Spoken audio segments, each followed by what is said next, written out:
and that was one of the things too when you talked about the nickname piece, and I've got some profound stories on that. How I ruined a couple of guys' lives. There's some grown-ass man walking around being called Toothpick right now because of me. And then there was some guy I dubbed Fungus. Oh. Fungus, grown-ass man. Probably didn't have a date all through high school because I chose the name Fungus.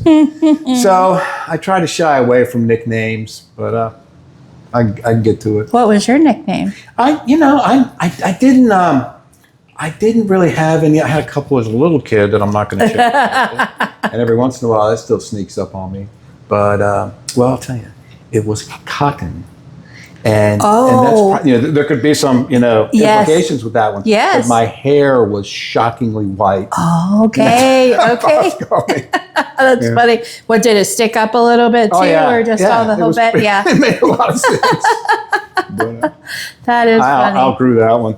Yeah. But yeah. No nickname in the no in the military. Call signs. In my bunch, we mostly stayed away from that. Yeah. I think people don't understand that your rank becomes your name. Yes. And it's hard to explain that to a civilian that, we don't need a nickname. It is, gunner sergeant. Mm-hmm. Mm-hmm. Yeah.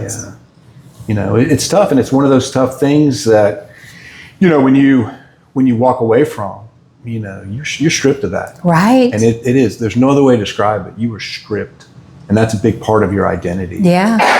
And people make light of it, and we're we're transitioning. You've got to move on beyond that. That's part of life. Yeah. And you're taking it very. You look at anyone else. I mean, there are people that I played ball for 40 years ago that I still call coach. Mm-hmm. Mm-hmm.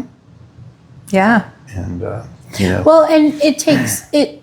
You've worked really hard to get to Colonel. Yeah, so why? Right. And I'm supposed to give that up? Right. And you're supposed to just let it go. It up. Right. So when we did the pronoun thing, we all declared our pronouns. Yes. You know what my pronoun is? Colonel. Ah, I like it. Pronoun. That's perfect. Yeah, that is perfect. That is perfect. And I think because you get into the civilian world, they don't don't recognize that. That's very difficult. It's a big part of it. We don't ask the judge. Judge works a whole career, becomes judge. We don't take that away from That's him true. or her. Yeah. We Bob Good is still calling himself congressman. Right. And he's earned it. He was a congressman. Right. And then past presidents are called presidents. Like I said, the coach. There are people I still call coach. People I served for that I know and care about and know personally. Yes.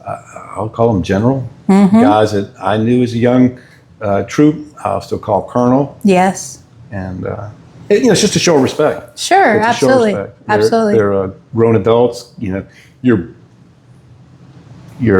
buddy's parents. Mm-hmm. Some of them I wouldn't dream of calling by their first name. Oh, yeah. Jim or Bob. It's Mr. whatever. Right, right. And maybe a generational thing. Maybe it's how we were raised. But, true. I think we should keep it though. I like it. I do too. And some of the guys, I'm still in touch with the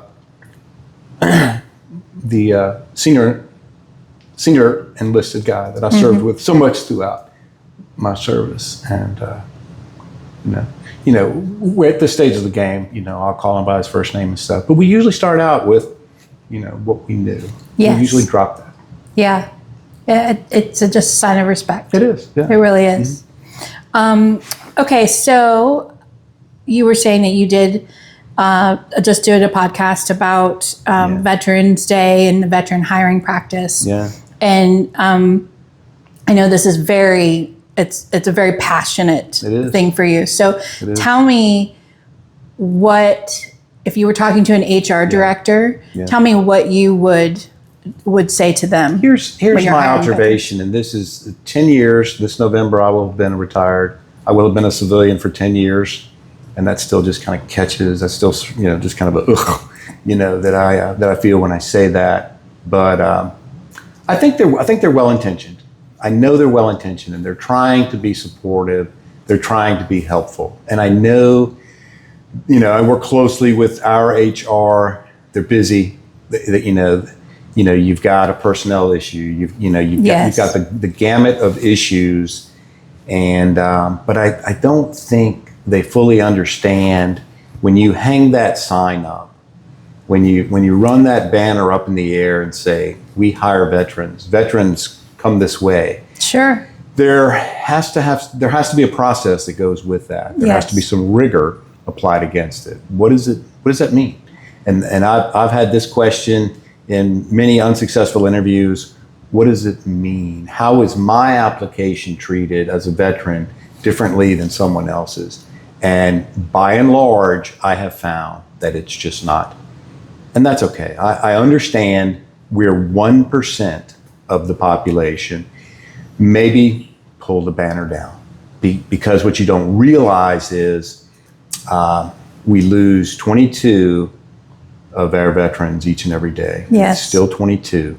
And it is a complicated issue. There are many factors that go with that, but we lose 22 of our brothers and sisters. Yes. And I feel like the job piece is a huge part of that. You know, the despair that will overwhelm you when you're having trouble transitioning. Yes. You know, and you know, you'll put an application in, and how does it even work now? There's an AI piece. I mean, I've had applications with companies that proudly, we love our veterans, right? And it's like the AI, the AI guy is right there, right? Bam, right. I'm like, I just want the say to match the do. Yes. And that's all I'm asking for. If you've got a program, run that thing up there. What does that mean? Probably that you have a veteran liaison, that you have someone on the staff, probably a retired military, someone that has some time in, that can say, whoa, wait a minute, what is this? Right. Because I don't think the HR associate that's going to be going to catch this the first time, I don't think they have any concept of what they're looking for in a what a veteran, what they're saying. And we can we torture ourselves to, don't say it like that, say it like this. We have, transition programs. We really have some expert people, that are trying to help us. There's a whole vocation of this on LinkedIn and some of the other, job social media platforms. But there has to be a process. If you hang it up there, and I emphasize this too, you don't have to hang it up there. No one's going to think wrong of you to pull that down. I feel like, I wasn't drafted. I wanted to serve. I loved every minute that I served. You don't owe me that. Right. You don't have to do that to be a good American, and you can maybe downplay it. I think if you legitimately hire veterans, you have them within your section. Let your actions, let your actions show. Let your actions, let's talk more. Do hire us. I think once we're within an organization, we thrive. You look at, some of the notable, most any young person skimming up a utility pole served in uniform. So that's it. I think, like I said, I think they're well-intentioned, but I don't think they recognize they're doing a lot of harm when the say doesn't match the do. And I even get more tactical with the process, filling out the application. For the life of me, I could not tell you what the physical address was for the 1st Marine Expeditionary Force at Camp Pendleton, California. I never knew it. I didn't know it when I was there. Right. I don't have General Mattis's telephone number. I can't provide that on a resume for you to call him up and say, well, how was Chris? Right. It's just some of the whole formatting piece is an anachronism in many ways. Right. And these are leading organizations that have ridiculous application processes. I've never seen Marine Corps Recruit Depot on a drop-down window for education. Right. Never seen true. it. The Officer Candidate School, TBS. These are prestigious programs. Right. That combine grueling physically, mentally, challenging, everything you want for a law enforcement officer, a firefighter, anything like that. And there are people within those organizations that recognize it. But, I pulled resumes off the copier and said, whoa. Do you know what a Ranger tab is? Yeah. Yeah. And by and large, they don't. It's almost a different language. It is. And we try. Yeah. I'd ask them to try. Yes. You know, HR, executive, what training do you have? Mm-hmm. There used to be some programs, I don't know if they still exist or not, Joint Civilian Orientation Conference. The Marine Corps used to do a program where we would just bring you in for, you know, an extended period of time and just try to get to know us, you know, to take that back with you to your communities. I don't know if we still do those programs. Right. They're very valuable. You know, they probably mean more to you when you get out. Like I said, I know organizations are well-intentioned, but I would say, and I think the senior executives need to be personally involved in this. If there's not some rigor, if there's not some resources tied against this, then please take that stuff down. Sure. Yeah, absolutely. If you can't meet that level, then don't bring it. It's not. Don't bring it in. Let's have no astroturfing. Let's not. Right. You are harming veterans when there's not a legitimate program or process. You're harming us. Yeah, absolutely. I see that. Let's talk a little bit about your work while you were in the Marines. Oh, yeah. And what you did. Yeah.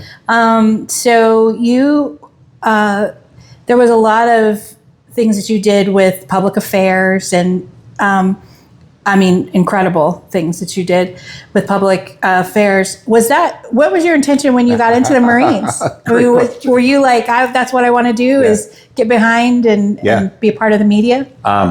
Well, I have to begin at the beginning. Okay. You know, I was a college grad, recently married, and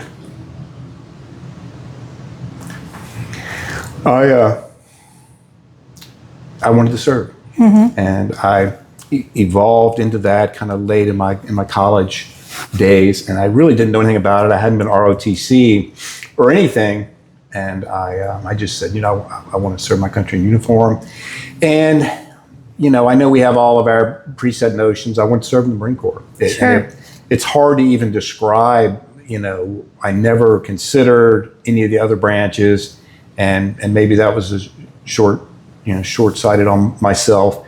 But you know, I wanted to serve, and it was a number of things. You know, it was a challenge. I think, you know, being behind the scenes in later years, I think the recruiting campaigns are the best, where everyone else is promising you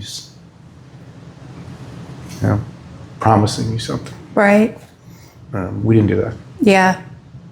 And that had appealed to me. So I graduated from college, got married my sweetheart, and I went off to Parris Island. I enlisted in the reserves, and that was kind of an oddball move. My college buddies were off getting their MBAs and starting businesses and all kinds of stuff, and I'm literally standing at Parris Island with an M16 on my pinky going, how the hell did I get here? Right. How the hell did I'm sure.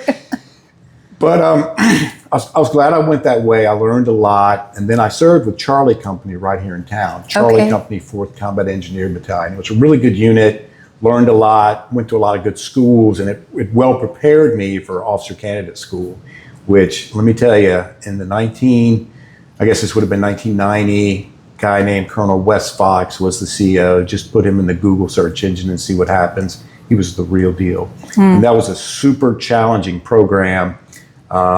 It fully met what my expectations were. Wow. Guys would break left and right. It was tough. It was the ultimate survivor game, and but I was well prepared for it because I took a minute to kind of come up to speed and learn a few things.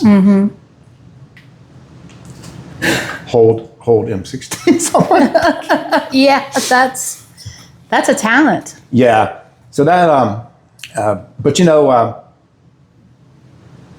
got commissioned, and see, the Marine Corps knows better than you what you should be. And there's a whole process. There's a third thing. There's math involved. So we were talking about So I was a mediocre field artillery officer, and but you know what I discovered at this time was that there were people that loved it, and I saw people that would take books home at night. They were passionate about what they did for a living, and I had to, look right at myself and say, I don't feel that for this. Right. And then began the process of figuring out, what do I feel passionate about? Is it in the Marine Corps? Is it somewhere else? Let me find my passion. And I mean, I made it a deliberate process of, just chatting with people, and I got the opportunity to serve in a different capacity, and I just bumbled into some of the public affairs Marines. This was in New Orleans, and at Marshal Res, like early 90s, mid 90s, and a couple of them were really strong and really impressive. And I'm a liberal arts guy, and it just clicked. It was almost shocking to me that, wait a minute, there are people that do this, right? And they do it in the Marine Corps, and it just kind of combined my personal strengths, my passion, and it was a wide open community. They needed personnel straight across the board. So I'll never forget. The big deal in the Marine Corps is we offered augmentation. That means you were on the team, you were a permanent employee, and I got selected for augmentation. And I said, I'll accept it. However, I want to be a public affairs officer, 4302. And the monitor's like, are you crazy? You could still be a battery commander. You could do this, you could do that. I said, I want to be a PAO. Wow. And that really shaped the next 20 plus years of my professional life. I mean, I went everywhere.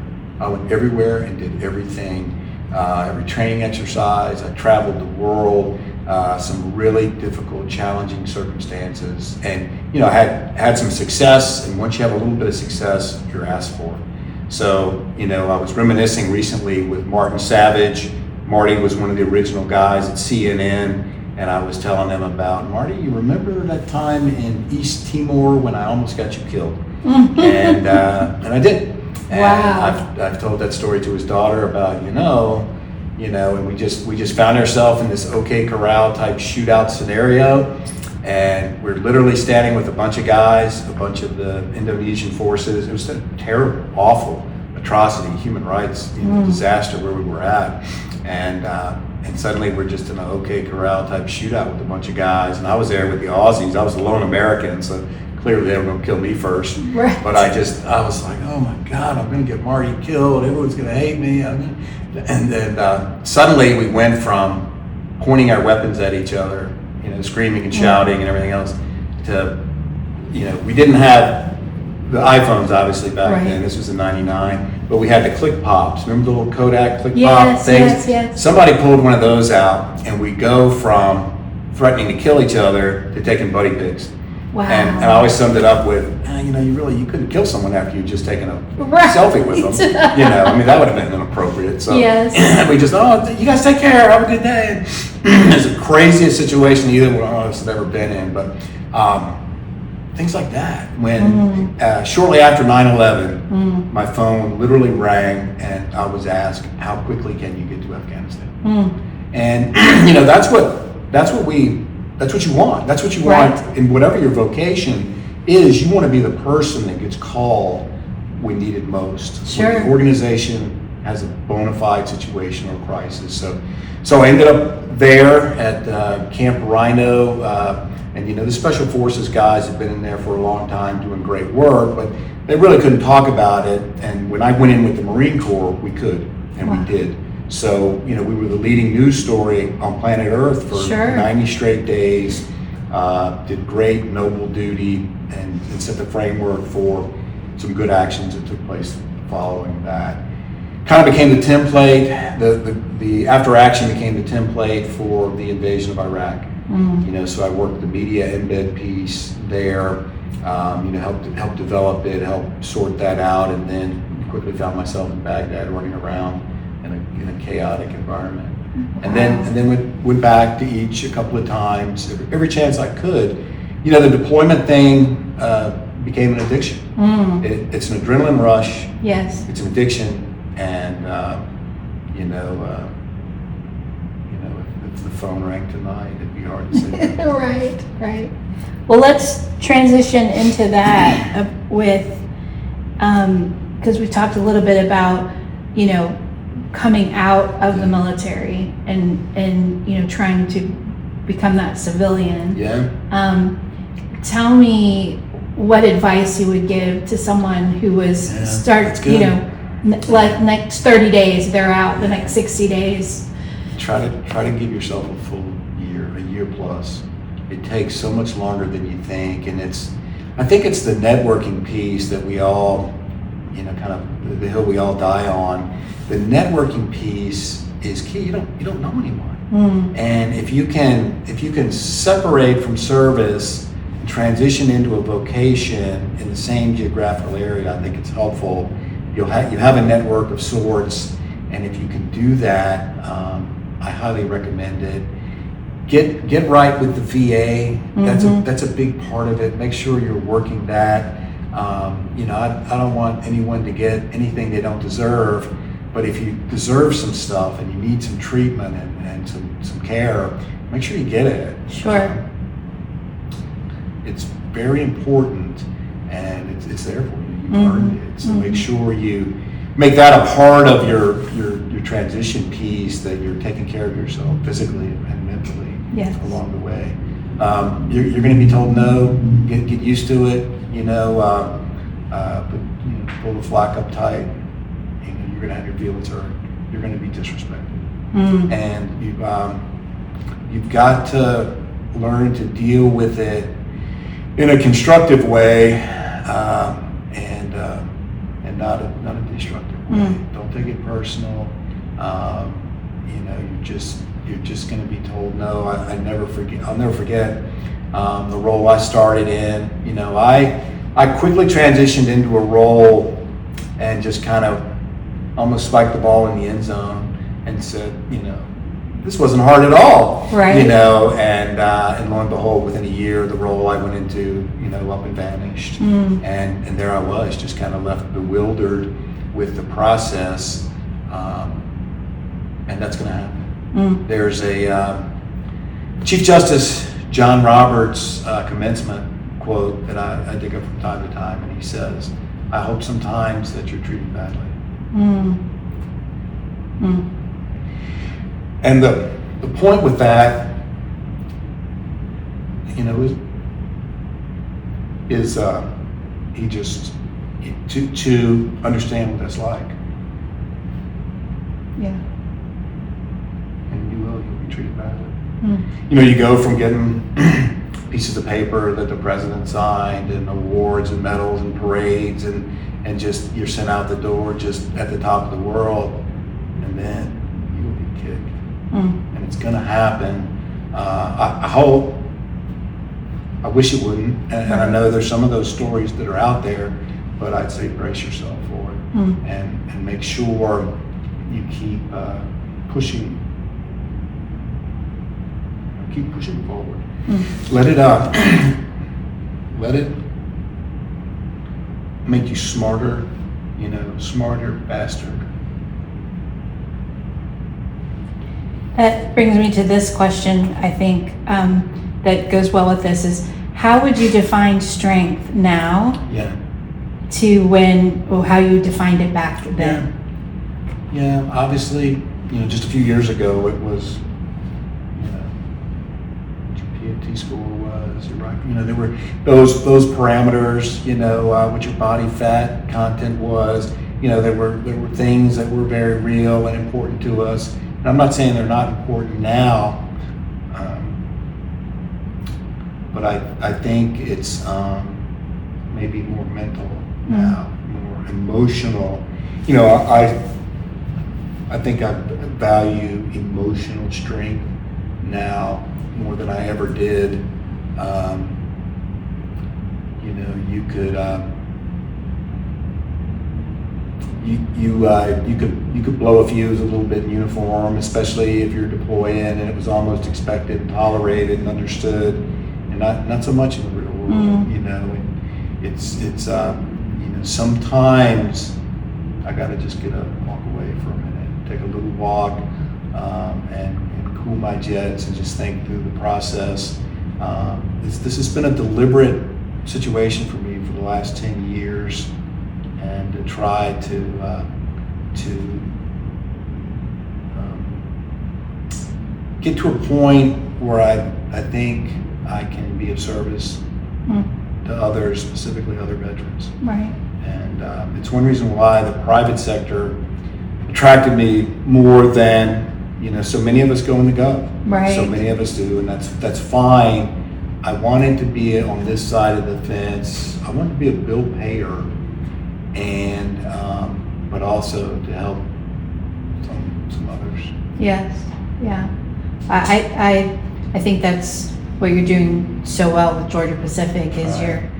you're being that in between Right. and helping to build that. It's hard, I give myself about a C minus most days. What I've been able to accomplish. We've got some exciting events coming up in November with veterans, and just to keep trying to raise the awareness that this ain't over. Yes. We got my generation. We're gonna have some issues to deal with, from the burning pits to how Afghanistan wrapped up. None of us are right with that. Yes. And that creates some monsters. Absolutely. Absolutely.